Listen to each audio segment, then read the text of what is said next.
Hello साथियों, good evening. मैं संध्या मिश्रा एक बार फिर से आपका स्वागत करती हूँ आपके अपने यूट्यूब चैनल सुमित चौधरी पर। तो साथियों, जैसा कि आप सभी को पता है, जानते हैं कि जो हमारे चैनल पे जो प्रीवियस क्वेश्चन पेपर हैं, जैसे-जैसे सारी चीज़ें पूछी गई हैं, कैसे-कैसे क्वेश्चन आते हैं, वो सारे सब्जेक्ट में आप देख रहे होंगे करवाया जा रहा है डीएलएड प्रथम सेमेस्टर का भी और थर्ड सेमेस्टर का। अब जो हम लोग कर रहे हैं वो थर्ड सेमेस्टर में जो अति लघु उत्तरीय प्रश्न हैं वो कैसे-कैसे पूछे गए हैं, कैसे-कैसे उनके बारे में आज देखेंगे हम। संस्कृत में यहाँ पे बहुत ज़्यादा डिटेल में नहीं हम लोग करेंगे, यहाँ पे हम वो क्वेश्चन देखेंगे किस टाइप के क्वेश्चन पूछे जाते हैं और उनका आंसर करेंगे। क्योंकि चैप्टर वाइज़ मैराथन जब हम लोग तैयार कर पाएँगे तो आपकी एक एग्ज़ाम के पहले लेकर आ जाएँगे।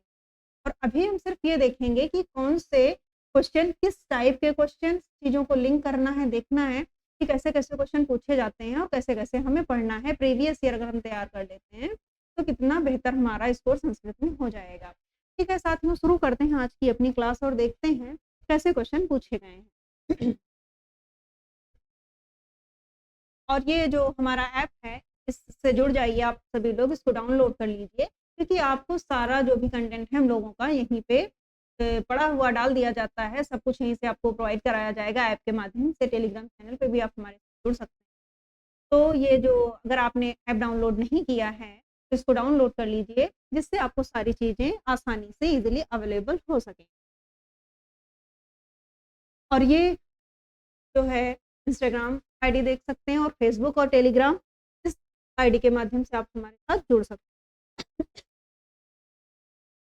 ठीक है साथियों, देखते हैं जो हमारा ये तृतीय सेमेस्टर के प्रश्न पत्र है सप्तम संस्कृत का। तो थर्ड सेमेस्टर में जो संस्कृत है वो बहुत आसान नहीं है। फर्स्ट सेमेस्टर में कुछ भी नहीं है देखा जाए तो संस्कृत में, लेकिन थर्ड सेमेस्टर में अगर आप पढ़ेंगे तो चीज़ें समझने और पढ़ने लायक हैं। और बाकी 12 नंबर आपको पता है लाना बहुत ज़रूरी होता है कि उसके बाद बैक लग जाती है और बैक 25 नंबर वाले में लगने में देर नहीं लगती। अगर आपके बहुविकल्पी गलत होते हैं तो पेपर वो गड़बड़ ही हो जाता है। ठीक है साथियों, देखते हैं पहला जो प्रश्न है ये कई बार पूछा गया है। जो प्रश्न आपको यहाँ करवाए जा रहे हैं वो प्रीवियस ईयर ही हैं सारे, तो आप ध्यान से करिएगा। मतलब ये क्वेश्चन तो याद ही कर लीजिएगा। अब जो बहुत सारी चीज़ें हैं अगर आपको समझ में नहीं आ रही हैं, जैसे धातु रूप से जो पूछा जाएगा कि मध्यम पुरुष में क्या होगा, उत्तम पुरुष में क्या, ये सारी चीज़ें तो खैर बहुत ज़्यादा जब डिटेल में जिसको पता है या जिसको चीज़ें आती हैं, वो कर पाएगा। लेकिन जिसको नहीं आता है तो उसको याद ही कर लेने हैं, ये जो सारे प्रश्न हैं ये तैयार ही कर लेने हैं। तो गुण संधि का सूत्र लिखिए। तो ये आद गुणा होता है, आद गुण ऐसे भी लिख सकते हैं, दोनों सही माना जाता है, लेकिन आप ये वाला लिखेंगे। दूसरा प्रश्न क्या कह रहा है, पितरों में कौन सा समास है, समास विग्रह भी कीजिए। तो पितरों में कौन सा समास है, इसमें द्वंद्व समास है, सबसे पहले ये ध्यान रखेंगे। और जो इसका विच्छेद विग्रह करते हैं, इसको विग्रह बोलते हैं, तो इसको करते हैं माता च पिता च। ये ध्यान रखिएगा, बहुत बार पूछा गया है। पितरों माता च पिता च, ऐसे इसका विग्रह करते हैं। अगला है उपसर्ग किसे कहते हैं। तो उपसर्ग जैसे आप हिंदी में परिभाषा लिखते हैं, यहाँ पे ऐसा नहीं है कि हिंदी में जो आप परिभाषा लिखते हैं तो यहाँ पे संस्कृत में है तो आप संस्कृत में लिखेंगे, बिल्कुल भी ऐसा नहीं है। आपको जो यहाँ पे परिभाषा लिखनी है तो आप वही हिंदी वाली लिखेंगे कि ऐसे शब्दांश जो किसी शब्द के पूर्व में जुड़कर उसके अर्थ में परिवर्तन करते हैं, उन्हें परिवर्तन करते हैं, उसमें कोई विशेषता ला देते हैं, बस आप इतना ही लिखेंगे, वे उपसर्ग कहलाते हैं। ये इतना ज़्यादा शोभावर्धक या कुछ लिखने की आपको ज़रूरत नहीं है, आप नहीं भी लिखेंगे तो कोई दिक्कत नहीं है। बस आपको इतना लिखना है कि वे शब्दांश जो किसी शब्द के पूर्व में या शुरुआत में जुड़कर उसके अर्थ में परिवर्तन ला देते हैं, उन्हें उपसर्ग कहते हैं। जैसे जैसे फिर ये कुछ मत लिखना, ये लिखना। जैसे प्र उपसर्ग है तो प्रहार बनेगा इससे, विहार, ऐसे करके जो आप कुछ भी प्रमाण, प्रणाम, प्र उपसर्ग से आप उदाहरण दे सकते हैं, आ उपसर्ग का उदाहरण दे सकते हैं। तो आप कोई भी 2-2 उदाहरण या 1-1 उदाहरण लिख सकते हैं इसमें अतिलघु में। पिबन एवं गच्छन में कौन सा प्रत्यय है, इसका प्रयोग किस लकार के स्थान पर होता है। तो इसमें जो है ये तत्प्रत्यय है, ये आपको याद ही रखना है। जब बहुत डिटेल में संस्कृत में सारे प्रत्यय आप पढ़ेंगे तभी आपको समझ में आएगा कैसे, लेकिन यहाँ पर आपको सिर्फ ध्यान रखनी है ये चीज कि पिबन अगच्छन में तत्प्रत्यय है और इसका प्रयोग वर्तमान काल के लिए किया जाता है। फिर क्या है 19 30 एवं 50 संख्याओं को संस्कृत में लिखिए। इस बार जो सिलेबस में थर्ड सेमेस्टर में जो है, वो फर्स्ट सेमेस्टर में 1 से 20 तक की संस्कृत में संख्याएँ थीं और इस बार 50 तक की तैयार करनी है आप सभी लोगों को। 19 को आपको पता है फर्स्ट सेमेस्टर में भी बहुत बढ़िया तरीके से पढ़ा था, एकोनविंशति बोलते हैं, ये 19 होता है, 30 पता है, त्रिंशत होता है और 50 को पंचाशत बोलते हैं। अगला है देवदत्तः ग्रामम गच्छति, वाक्य को कर्मवाच्य में परिवर्तित कीजिए। जब कर्मवाच्य में इसको बदलेंगे तो क्या हो जाएगा, देवदत्तेन ग्रामः गम्यते हो जाएगा। इसके लिए आपको जो शब्द रूप और लकार और धातु ये सारी चीजें बहुत अच्छे से पता होनी चाहिए, तब आप इसको तैयार कर पाएंगे। लेकिन फिलहाल यहाँ पे आपको याद रखना है क्या हो जाएगा, देवदत्तेन ग्रामः गम्यते। अस्त धातु के लट लकार मध्यम पुरुष के तीनों वचनों के रूप लिखिए। तो देखो जैसे यहाँ पे पूछ लिया गया है कि मध्यम पुरुष के जो तीनों वचन है, मध्यम पुरुष लिखना है, एक वचन द्विवचन बहुवचन लिखना है। हो सकता है इस बार उत्तम पूछ ले, उत्तम पुरुष पूछ ले, तो मतलब चीजें अगर ये पूरे याद है अस्त धातु के तो कोई भी पूछे हम कर लेंगे। लेकिन अगर आप याद नहीं कर सकते तो जो ये प्रीवियस है ये रट तो सकते हैं इतना करके, क्योंकि बैक नहीं लगनी चाहिए, बाकी सब ठीक बात है। तो आप क्या करते हैं, ये अस स्था इतना तो याद ही कर सकते हैं। तो प्रीवियस ईयर जरूर हो सकता है रिपीट ही हो जाए, वही क्वेश्चन आ जाए, तो ये जरूर कर लीजिएगा। क्या होता है, अस स्था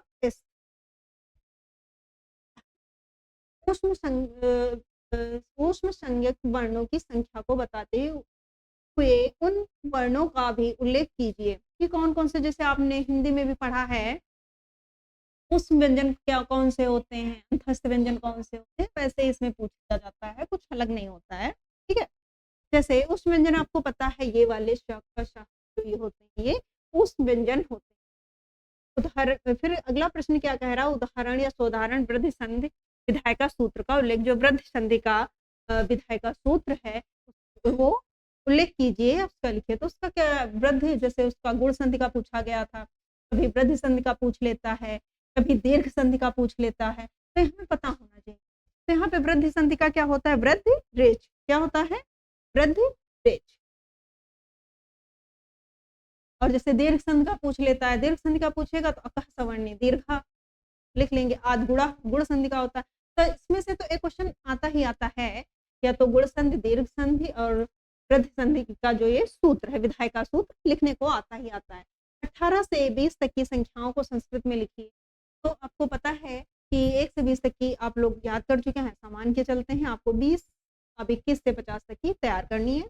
कुछ नहीं, एक बार समझ के अगर आप याद करेंगे तो याद हो जाएंगे, बस थोड़ा समझना है कि कहाँ पे चीजें थोड़ा। अब ये अष्टादश नवदश विंशत, अब जो ये 19 था तो नवदश भी बोलते हैं, एकोनविंशति भी बोलते हैं, ये आपको पता होना चाहिए। तो ये अष्टादश 18 हो गया, 19 हो गया, विंशति 20, अब एकाविंशत द्वाविंशत त्रयोविंशत ऐसे करके 21 22 23 आप याद कर सकते हैं। पीताम्बर शब्द का विग्रह परस्पर समास का नाम पर लिखा हुआ है, विग्रह विगड़ना समास का नाम भी बताना है। तो पीताम्बरा में पता है आपको बहुब्री समास है, लेकिन एक बार क्वेश्चन आया था किसी एग्जाम में, तो जो सही आयोग ने क्वेश्चन माना था उन्होंने तत्पुरुष और बहुब्री दोनों वाला ऑप्शन करेक्ट माना था, क्योंकि उन्होंने कहा था पीताम्बर मतलब पीले रंग का वस्त्र। जब ऐसे करते हैं तो उन्होंने बताया कि का विभक्ति जोड़ती है, जिससे यहाँ पर तत्पुरुष समास होता है, और उन्होंने कहा पीले रंग का वस्त्र धारण करने वाला अर्थात कृष्ण जी। तो यहाँ पे अर्थात कृष्ण जी यहाँ पर बहुब्री समास हो जाता है, तो ये यहाँ पर सही हो जाएगा। इसका विग्रह क्या होगा, क्या होगा, पीता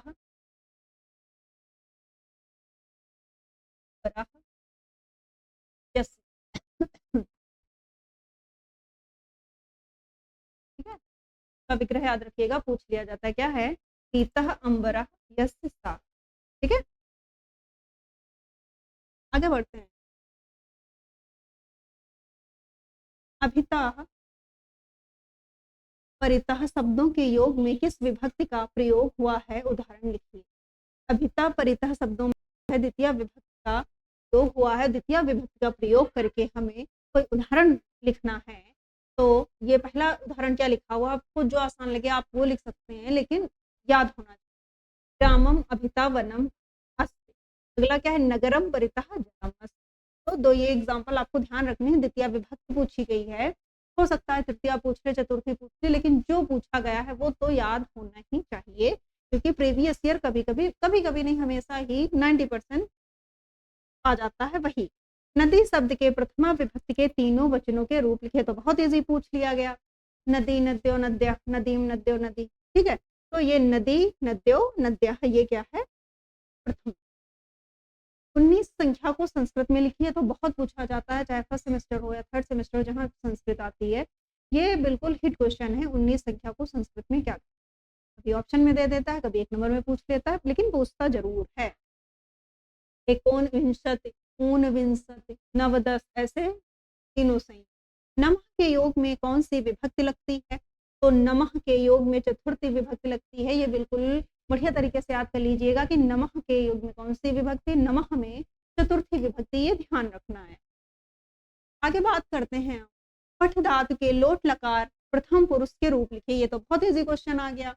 अब ध्यान रखना है, लेट नहीं पूछा है, लोट पूछा है। लोट में कैसे चलते हैं, ये जो धातु रूप है, पठतु पठताम पठंत, पठतु होता है, पठतु पठताम पठंत, ठीक। तो ये आपको याद रखने, ये पूछे जाएंगे इस बार लोट लकार के। चौमासा में कौन सा समास है, चौमासा में द्विगु समास है, पता है आपको। चौमासा में 4 मासों का समाहार जिसे बोलते हैं चौमासा। फिर पूछा गया है धातु का लिट लिट, मतलब ये लिट लकार जो आपको पता है, जो लिट लकार होती है, इसका मतलब ही होता है भविष्यकाल के लिए इसका प्रयोग, भविष्यकाल के लिए आपको। तो ये कैसे चलते हैं, करिष्यति करिष्यता करिष्यति, करिष्यसि करिष्यता करिष्यति, करिष्यामि करिष्यावा करिष्यामा। तो ये आपको मतलब ये याद कर लेने हैं। लिट लकार पे पूछे जाने के चांस हैं इस बार की, लिट लकार आ जाए, मतलब लिट लकार भविष्यकाल जिसको, क्योंकि जो लिट लकार है बहुत इजी होती है, आती नहीं है। लिट लकार या लोट लकार या लंग लकार, इसमें से आने के चांसेस हैं। तो ये तीन के आप कोई ना कोई एक एक जरूर सही से याद कर लीजिएगा, जिससे कि कोई भी आए तो आप उस हिसाब से लिख पाए। और सबको देख लीजिएगा, लेकिन एक एक पक्का पक्का तैयार कर लीजिएगा। संस्कृत में कारक के कितने भेद होते हैं, संस्कृत में कारक के भेद 6 होते हैं। असमत सर्वनाम शब्द के प्रथम विभक्ति के तीनों वचनों में रूप लिखिए। असमत और युष्मत ये आपको याद ही करना, पूछ लिया जाता है, अहम आवाम वयम। तो ये जो है आपको सारे याद होने चाहिए, असमत और युष्मत के। अगर ये आपको सारे याद हैं तो आप बहुत बढ़िया तरीके से कर लेंगे, ठीक है। आगे देखिए, त्याज्य धैर्य विधुरे अपि काले, श्लोकांश का अर्थ लिखिए। क्या कह रहा, त्याज्य न धैर्य विधुरे अपि काले। त्याज्य का मतलब क्या है, त्याग नहीं करना, ना करना चाहिए। धैर्य का विधुरे का मतलब है कि विपरीत स्थितियां, विपरीत समय या संकट काल की स्थिति में, यहाँ पर विधुरे अपि काले का ये मतलब है। तो सीधे से इसको आप एक लाइन में लिख सकते हैं, विपरीत परिस्थितियों में या संकट काल में भी हमें जो विपरीत परिस्थितियां हैं या जो संकट काल का समय होता है उसमें धैर्य का त्याग नहीं करना चाहिए, ये आपको ध्यान रखना। अनुगमनम में कौन सा उपसर्ग है, तो पता है गमन तो एक गमनम है, अनु इसमें उपसर्ग लग गया तो इसमें क्या हो जाएगा, अनु है। ऐसा भी क्वेश्चन पूछा जाता है। दातुम में कौन सा प्रत्यय है, तो दातुम में तुमुन प्रत्यय, तो इसको जब ग्रह करेंगे या विच्छेद करेंगे, दा अन तुमुन लिखते हैं, तो यहाँ पे हलन सकता है। तो इसमें कौन सा प्रत्यय है, तुमुन प्रत्यय। अगला प्रश्न है, गोहितम में कौन सा समास है, गोहितम में कौन सा समास है, गोहितम में तत्पुरुष समास है, गोहितम में तत्पुरुष समास है। गोहितम मतलब गो की रक्षा करने वाला, क्या होगा इसका,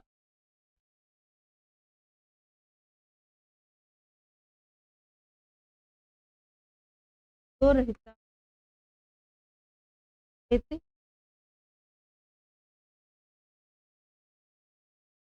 ये ध्यान रखिएगा, इसका विग्रह हो जाता है। गोहिता इति गोहिता मतलब गाँव की गाय की रक्षा करने सिद्ध करने वाला। दीर्घ संधि का सूत्र देखो, अभी जो बता रहे थे आगे, इसका होता है दीर्घ संधि का जो सूत्र होता है अकह सवर्णे दीर्घ, गुण संधि का आद गुड़ा, प्रति संधि का वृद्धि प्रेच, ये आपको ध्यान रखना। फिर कह रहा है सह साकम समम सार्धम शब्दों के योग में किस विभक्ति का प्रयोग हुआ है? सहकम समन सार्धम इन सब में तृतीया विभक्ति का प्रयोग हुआ है।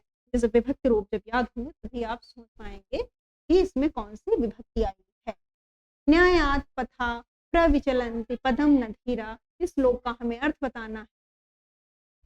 तो न्यायात पथा मतलब न्याय के पथ पर या अच्छे मार्ग पर, प्रविचलन्ति पदम नधीरा कि चलते हुए विचलित, प्रविचलन्ति मतलब विचलित नहीं होते हैं, ना मतलब नहीं होते हैं।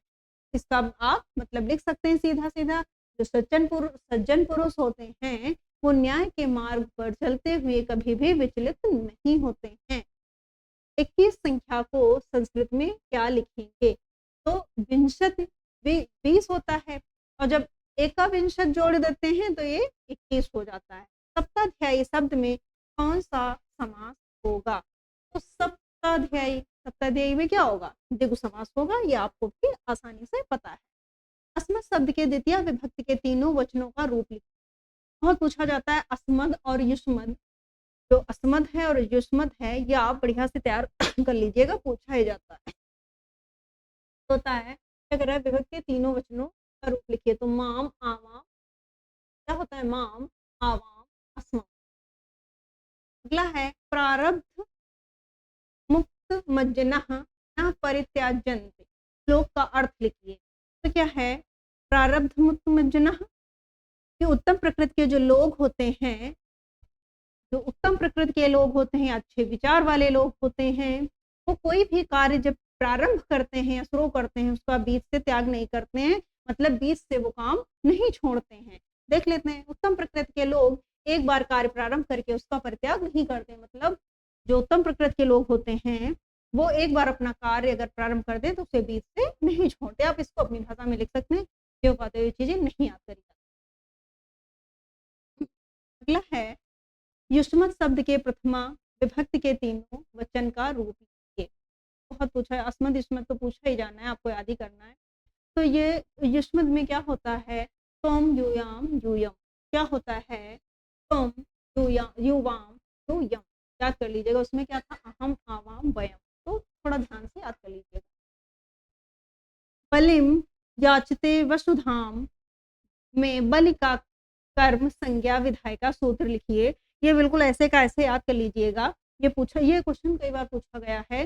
बलिम याचते वसुधाम में बलि का कर्म संज्ञा विधाय का सूत्र, जो विधाय का सूत्र हैं जो पूछे गए हैं, बहुत डिटेल में नहीं जाएंगे, ये आपको याद ही रखने हैं। क्या है? दुहयाच पचदंड कृशवहाम, क्या है? दुहयाच पचदंड कृशवहाम, ये आपको याद कर लेना है, ऐसे का ऐसे। श्याम बुद्धिमान लड़का है संस्कृत में अनुवाद, ये तो बिल्कुल क्या बोलते हैं, बिल्कुल सिंपल सेंटेंस है, वर्तमान काल में है। कोई इसमें अगर आप थोड़ा भी कनेक्ट कर पाएंगे कि कौन सी लकार इसमें लगेगी, कौन सा काल इसमें है, तो आप बेहतर कर पाएंगे। तो इसमें सीधे सीधे हम कर दे, श्याम मतलब एक वचन है, ठीक, क्षमा बुद्धिमान बालक अस्ति, बस सीधे का ये ट्रांसलेट हो जाएगा। पितरों शब्द का समास विग्रह बहुत पूछा गया है, एवं समास का नाम माताचा पिताचा। क्या हो जाएगा इसमें? पितरों में हमेशा द्वंद्व समास होता है, माताचा पिताचा, ठीक, पितरों का ये होता है विग्रह। अगला है अक प्रत्याहार के अंतर्गत आने वाले कौन कौन से वर्ण हैं? तो सबसे पहले जो महेश्वर सूत्र बताए गए हैं वो आप याद कर लेंगे तो ज्यादा सही रहेगा। जब वो आप सारे याद कर लेंगे, फिर आ और का के बीच में जितने भी आएंगे, फिर वहां से आप निकालें अक में अच प्रत्याहार में कितने शब्द आ रहे हैं, उसमें पहला और आखिरी वाला नहीं लिया जाता है। तो उसमें जब आप देखेंगे तो ये अक प्रत्याहार में क्या आएगा? अ ई उ री र, ये 5 वर्ण आते हैं। हो सके तो इतना जरूर याद कर लीजिएगा पूरे, हालांकि पूरे 2 नंबर में पूरा भी लिखने के लिए आ जाता है कि महेश्वर सूत्र लिखिए। तो आपको सारे वैसे ही लिखने होते हैं, तो याद कर लीजिएगा। फिर अक और अच जो प्रत्याहार में जो पूछे जाएँ वो आप निकाल लीजिएगा। गुरु शब्द के सप्तमी विभक्ति के सभी वचनों में रूप लिखिए। अब सप्तमी विभक्ति यहाँ पर गुरु की पूछी गई, हो सकता है इस बार नदी की षष्ठी पूछ ले, तो कोई भी पूछ सकता है, ध्यान रखना है। तो ये जब पूरे याद होंगे तभी आप लिख पाएँगे, हो सकता है सप्तमी, इस बार षष्ठी, पंचमी, चतुर्थी पूछ ले, तो क्या होता है गुरो, गुरु, गो, गुरुश, गुरुश नहीं होता है, गुरुश, गुरुषु। 21 संख्या को संस्कृत में लिखिए, ये तो आना ही आना है। तो क्या होता है एकविंशत। सप्ताध्यायी अभी आपने पढ़ा, सप्ताध्यायी समास है। 7 अध्याय। असमत शब्द के द्वितीय विभक्ति के तीनों वचनों का रूप लिखिए। ये भी असमत शब्द के द्वितीय विभक्ति के तीनों वचन पूछे हैं। अब द्वितीय विभक्ति है तो क्या हो जाएगा, माम, आवाम, असमान। माम, आवाम, असमान, ये याद ही रखने हैं। जो पूछे गए वो तो बिल्कुल याद कर लीजिएगा। अगर आप पूरे याद कर लेते हैं तो आप बिल्कुल सिक्योर हो जाएंगे। यहाँ से क्वेश्चन एक आएगा ही आएगा। अगर कोई 2 विभक्तियां पूछ लेगा तो वो 2 नंबर में हो जाएगा। प्रारब्ध मुक्त मज्जनः न परित्यज्यन्ते श्लोकांश का अर्थ लिखिए। क्वेश्चन रिपीटेड है, अभी पढ़ा कि जो उत्तम प्रकृति के लोग होते हैं जो एक बार अपना कार्य प्रारंभ कर देते हैं वो उसका परित्याग नहीं करते, उसका त्याग नहीं करते। युष्म शब्द के प्रथमा विभक्ति के तीनों पूछे, वचन का रूप लिखिए। वचन तीनों, प्रथमा विभक्ति प्रथमा, तो ये तो तुम यूयाम यूयम ही होता है, तुम युवाम यूयम, ठीक है।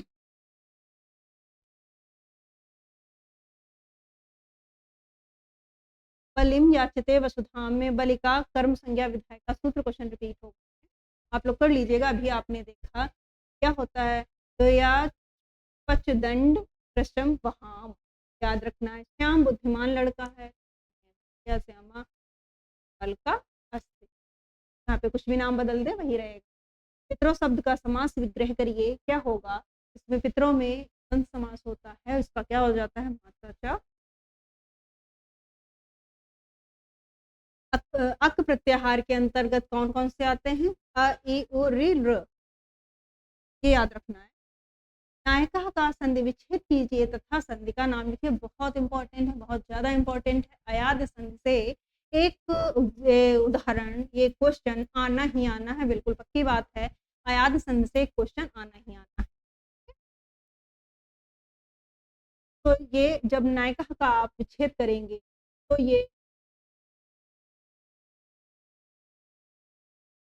हो, ये नायका, ये अयादित संधि है। इसमें गम धातु में कत्वा प्रत्यय लगाकर शब्द बनाइए। गम में अगर कत्वा प्रत्यय लगेगा तो ये गत्वा बनेगा, ध्यान रखिएगा। ये नहीं गम कत्वा पूरा जोड़ दो, ऐसा नहीं होता है। गम में जब ये प्रत्यय लगता है तो इसका ये पहला वाला और ये इसके ये तत्वा बन जाता है। ठीक है साथियों, आज की क्लास में जो इम्पोर्टेंट क्वेश्चन थे थर्ड सेमेस्टर के संस्कृत के वो सारे कराए गए हैं। इसको बार बार अगर 2-3 बार क्लास देख लेंगे तो आप सच में बहुत बढ़िया स्कोर कर पाएंगे, बहुत अच्छा स्कोर करेंगे, क्योंकि क्वेश्चन रिपीट होते हैं, आप भी जानते हैं, सभी को पता है क्वेश्चन रिपीट ही होते हैं। इन्हीं में से आपको देखने को क्वेश्चन मिलेंगे। बस बात ये है कि कुछ जो धातु रूप हैं, शब्द रूप हैं, जैसे अस्मद युष्मद हो गया, गुरु हो गया, नदी हो गया, ये सब अगर आप याद कर लेंगे तो ज़्यादा बेहतर आप कर पाएंगे। हो सकता है कि चीज़ें चेंज कर दे बनाने वाला। संस्कृत में जब सप्तमी पूछिए तो षष्ठी पूछ ले, षष्ठी पूछिए तो पंचमी पूछ ले, तो आप हर तरह से तैयार रहेंगे अगर आप बढ़िया तरीके से कर पाते हैं। ठीक है साथियों, आज की क्लास यहीं पर ख़त्म करते हैं। धन्यवाद, मिलते हैं आपकी अगली क्लास।